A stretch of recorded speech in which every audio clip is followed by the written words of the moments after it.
passa no meio de nós. Proclamação do Evangelho de Jesus Cristo, segundo João. Glória a vós, Senhor. Tomé, chamado Dídimo, que era um dos 12, não estava com eles quando Jesus veio. Os outros discípulos contaram-lhe depois: vimos o Senhor. Mas Tomé disse-lhes: se eu não vir a marca dos pregos em suas mãos, se eu não puser o dedo nas marcas dos pregos e não puser a mão no seu lado, não acreditarei. 8 dias depois, encontravam-se os discípulos novamente reunidos em casa, e Tomé estava com eles. Estando fechadas as portas, Jesus entrou, pôs-se no meio deles e disse: a paz esteja convosco. Depois disse a Tomé: põe o teu dedo e olha as minhas mãos. Estende a tua mão e coloca-a no meu lado. E não sejas incrédulo, mas fiel. Tomé respondeu: meu Senhor e meu Deus. Jesus lhe disse: acreditaste porque me viste? Bem-aventurados os que creram sem ter visto. Palavra da salvação. Glória a vós, Senhor. Louvado seja nosso Senhor Jesus Cristo. Para sempre seja louvado. Vejam, celebrando hoje São Tomé, até parece coincidência ou não sei o que, mas hoje eu tive uma discussão com alguém exatamente por estas coisas do edifício espiritual, do ser igreja. A pessoa que era da Pastoral da Juventude, infelizmente, a Pastoral da Juventude que se tornou a Pastoral Gay, dizendo-se da Igreja Católica, que não é essa a finalidade dela, não é? Dizia justamente: Jesus não fundou a igreja, não sei o que, mas isso é assembleia, não sei. Olha o que a palavra nos diz hoje nos Efésios: já não sois mais estrangeiros, nem migrantes, sois da família de Deus. Na época de São Paulo e na época da Bíblia, não era gente dispersa, não era gente que estava assim, eu estou lá no Japão, não sei o que, etc e tal, não. Família era um clã. Tinha o patriarca, por isso que até hoje nós falamos o patriarca, matriarca, né? Quando morre uma pessoa muito idosa, com 100 e poucos anos, que é aquela referência de uma família, a gente chama de como? Patriarca ou matriarca, não é verdade? Então, o patriarca era aquele que era referência, mas não era só a referência de geração, não era uma referência só afetiva, era uma referência espiritual, porque a religião do patriarca era a religião da família. O rei do patriarca, se ele não fosse o rei, era o rei da família. A cidade do patriarca era a cidade da família. Tudo aquilo que tinha a ver, que tinha influência e poder sobre o patriarca, imediatamente tinha poder sobre todos os que estavam sujeitos a ele. Por isso nós vamos ler lá no Gênesis, vamos ver Abraão, veremos Isaac, Jacó, veremos todos os patriarcas, inclusive Noé, que quando eles mudam de lugar, quando Deus chama para outra situação, o que acontece? Todo mundo vai para lá. Tinha, por exemplo, com Abraão, Agar, a egípcia, que não acreditava em Deus. Nem Abraão acreditava em Deus, ele começou a acreditar depois que Deus se revelou a ele debaixo do carvalho de Mambré. Quando Deus se revelou a Abraão debaixo do carvalho de Mambré, Sara, Agar, Eleazar, que era seu servo, todos tiveram que se tornar da religião e sujeitos ao Deus de Abraão. Esse era o poder do patriarca. Por isso, nós não podemos pensar hoje que vocês, pais de família, mães de família, que eu, Padre Edmundo, que tenho influência, diga assim: ah, mas toda religião é igual, não sei o quê, Deus é misericordioso, toda religião salva. Essa é a doutrina de Satanás, essa não é a doutrina de Deus. Tá? Por isso, vai dizer assim: vós fostes integrados no edifício que tem como fundamento o quê? Os apóstolos. Porque Jesus disse assim: tu és Pedro, e sobre esta pedra edificarei o quê? A minha igreja. Aí vão dizer assim: ah, mas a igreja é assembleia, não sei o que. Não é assim. Não é uma assembleia qualquer. Porque o Satanás pode reunir a sua assembleia, o seu povo. O Valdez pode reunir o seu povo. O Clécio pode reunir o seu povo. Vocês, cada um aqui, pode reunir o seu povo. Mas isso não significa que seja a igreja de Deus.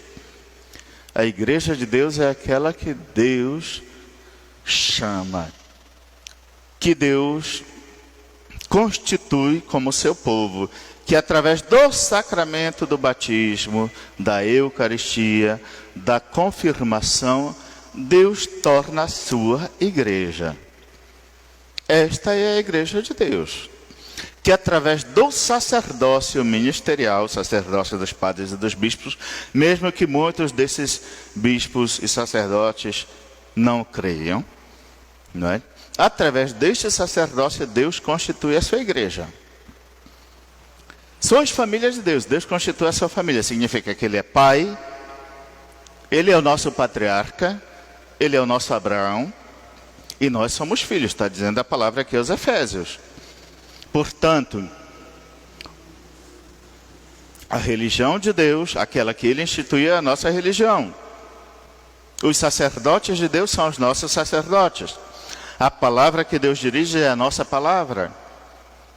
A salvação que Deus nos deu é a nossa salvação. O que Deus despreza, os demônios, o mundanismo, a imoralidade, tudo isso daqui, não é nosso. Não é? Vamos dizer assim, o adultério não é nosso, a mentira não é nossa, o roubo não é nosso, a corrupção não é nossa.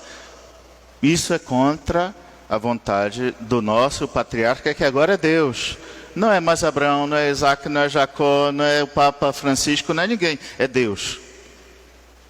E nós vamos render conta, não é com Francisco, não é com Dom Pedro, não é com o Padre Edmundo, não é com ninguém deste mundo, é com Deus da nossa vida. Vamos prestar contas da nossa vida com Ele, porque nós somos integrados num edifício espiritual que tem como fundamento os apóstolos. Aí vão dizer assim: ah, mas a igreja ela é espiritual. Não é não. A igreja que o Cristo fundou sobre os apóstolos, sobre homens. Por isso que nós dependemos da humanidade para ser salvos. Vocês não vão ser perdoados dos seus pecados se um homem, um sacerdote, não lhes der o perdão. Vocês não serão inseridos no povo de Deus, no reino de Deus, se um homem não os batizar e abrir o reino de Deus para vocês, o céu para vocês. A união de vocês como homem e mulher não será sacramento se um homem, que é o sacerdote ou o diácono, ou até um leigo que foi destinado pela igreja, não abençoar a união de vocês. Vocês não irão para o céu de maneira imediata se um sacerdote, um bispo, não for lá e der a unção dos enfermos em vocês e der considera a indulgência plenária, que muitos sacerdotes nem sabem que podem conceder. mas o sacerdote pode conceder a indulgência plenária, que abrevia as penas temporais. Vocês vão, e se fossem para o purgatório, tivessem que ficar até o final dos tempos, até o juízo final, quando o sacerdote vai lá te dar a unção dos enfermos, e diz assim: eu, pela autoridade que me foi concedida pela sé apostólica, te concedo a indulgência plenária e o perdão de todos os teus pecados, em nome do Pai, do Filho e do Espírito Santo. As suas penas temporais são abreviadas. Você não vai sofrer todos os castigos do purgatório. Porque um sacerdote, que alguém um dia desse disse assim: mas é só alguém que pode consagrar a Eucaristia. Não é não. O sacerdote não é só alguém que consagra a Eucaristia. O sacerdote é Jesus Cristo. Pense no poder que Deus deu a estes homens. Não é porque sou eu que estou falando. Eu creio nisso também. Quando eu vou lá, eu vejo que tem sacerdotes que por aí não tem uma vida digna. Mas se eu precisar do sacramento dele, da confissão, do perdão dos pecados, de dizer os meus pecados, eu vou lá. Se eu precisar da unção dos enfermos, eu peço. Se eu precisar do que quer que seja, de um sacerdote, de uma bênção. Como um dia desse veio um aqui assim, com máscara, etc e tal.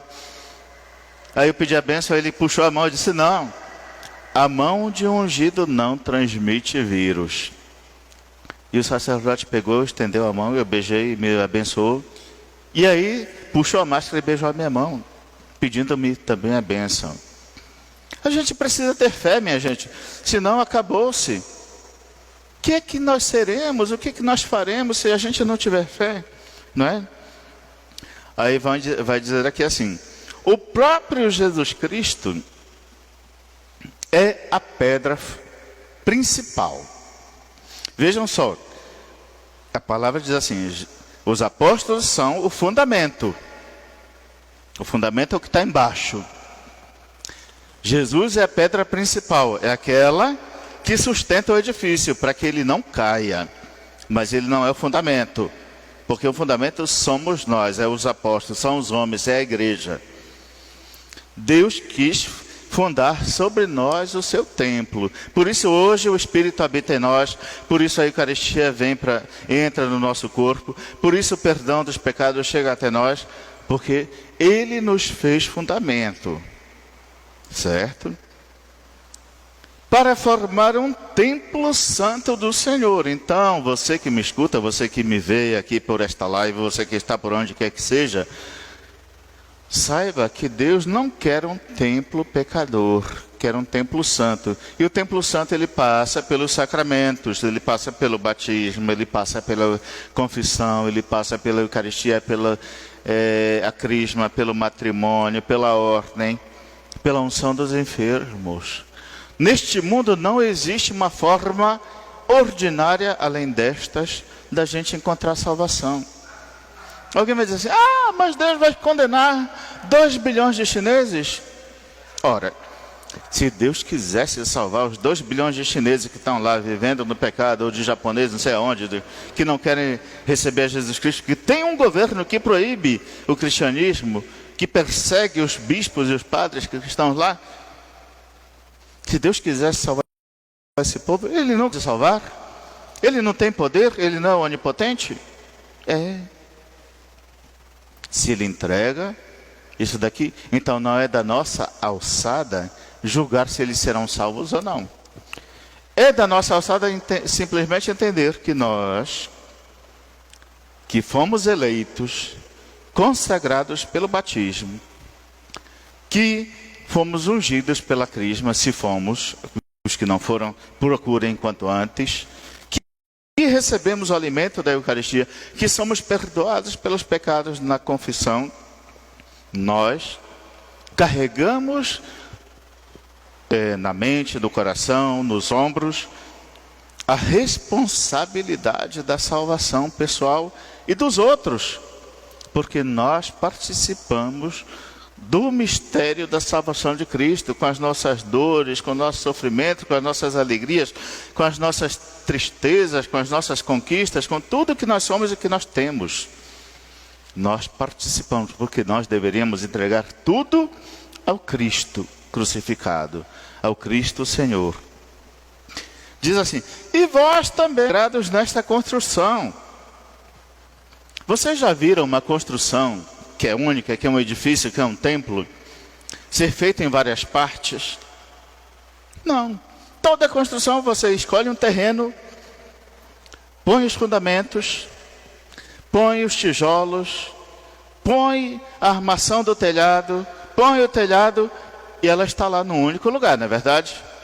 Então a construção é única. A igreja de Deus é única. É o que está dizendo a palavra de hoje aos Efésios. É única.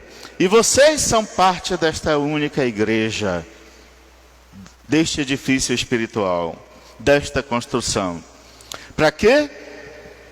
Diz o apóstolo aqui: para vos tornardes morada de Deus pelo Espírito. Não é essa igreja falsa aqui, morada do Espírito, que está aqui, esse depósito horroroso que tem aqui do lado.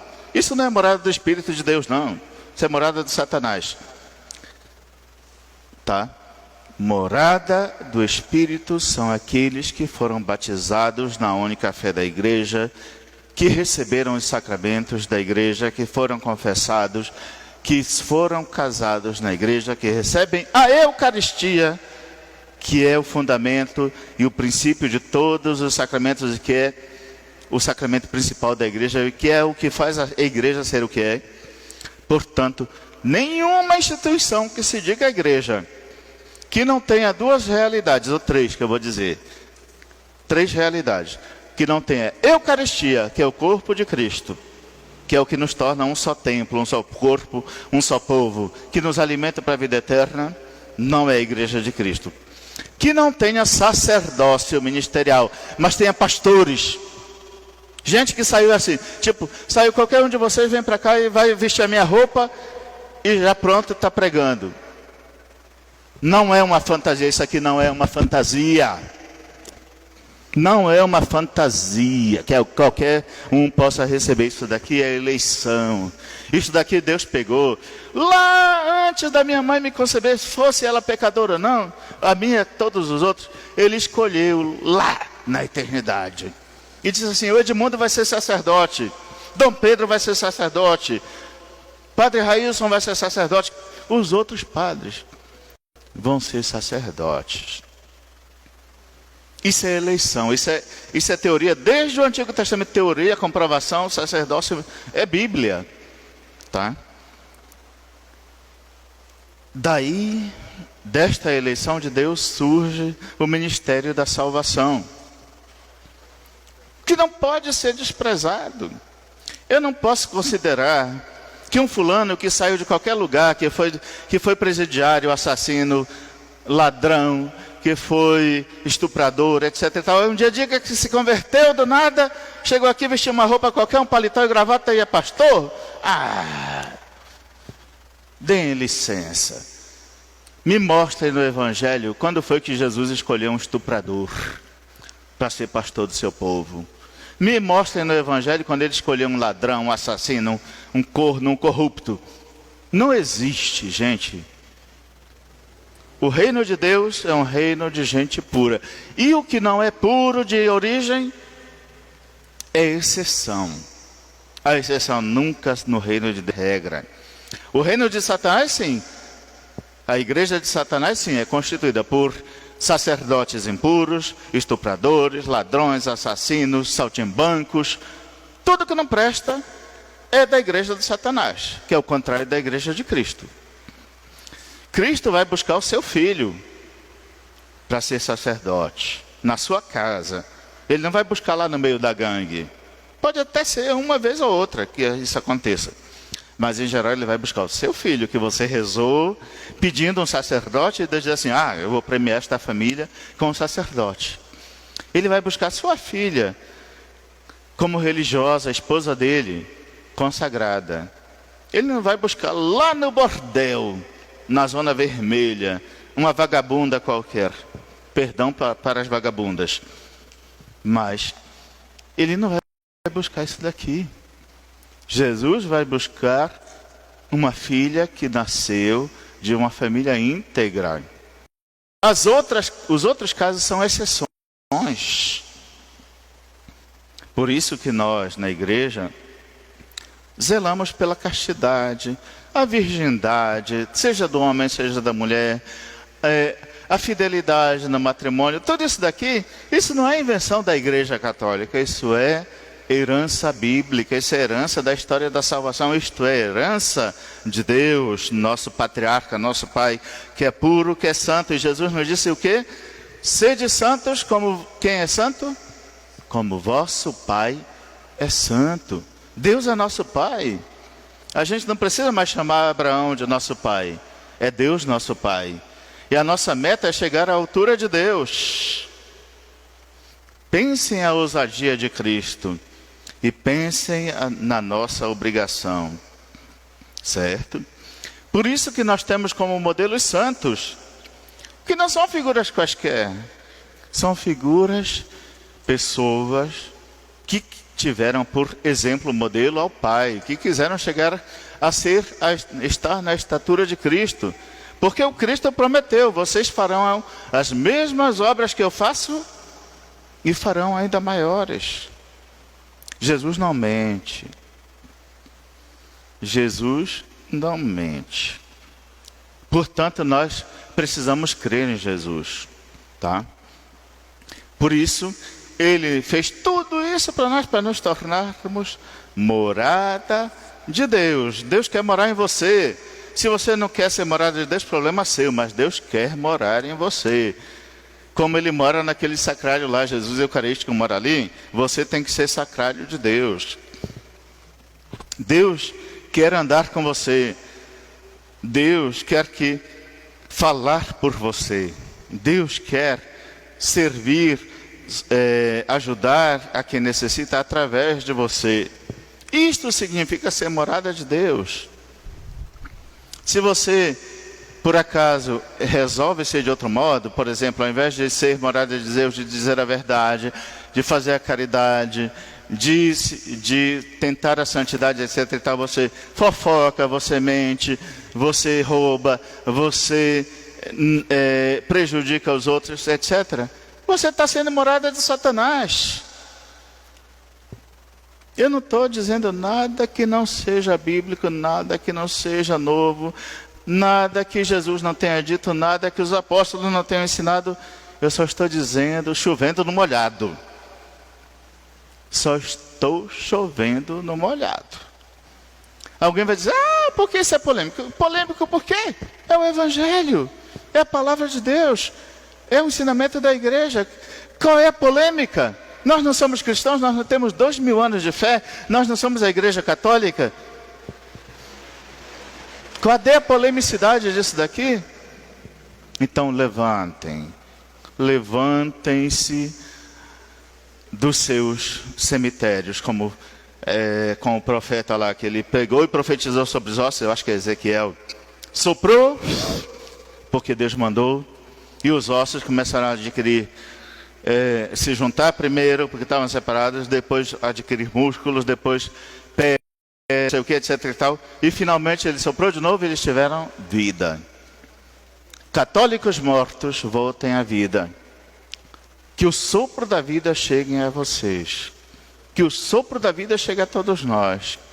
Que hoje, a partir de hoje, nós decidamos que Deus é o nosso patriarca. Ele determina a nossa religião, Ele determina a nossa santidade, Ele nos faz parte da sua igreja, que é um edifício espiritual, do qual nós fazemos parte e no qual Ele habita. Pensem na beleza, na profundidade, na riqueza disso daqui. Tá bom? Pensem nisto. É beleza, é profundidade, é riqueza. Vocês são privilegiados, vocês não são gente que está castigada porque Deus, eu tenho que ser fiel no meu matrimônio, todo mundo é infiel, mas eu não sou. Eu tenho que ser casto, todo mundo não é, mas eu sou. Eu tenho que ser honesto, a maioria é corrupta, mas eu não sou. Não. Você é privilegiado, privilegiada, você é eleito, eleita. E os eleitos são para serem diferentes dos outros, não são para serem iguais. São para terem autoridade sobre os outros, não para não terem. Os eleitos são aqueles que são destinados ao céu e não ao inferno. Ok?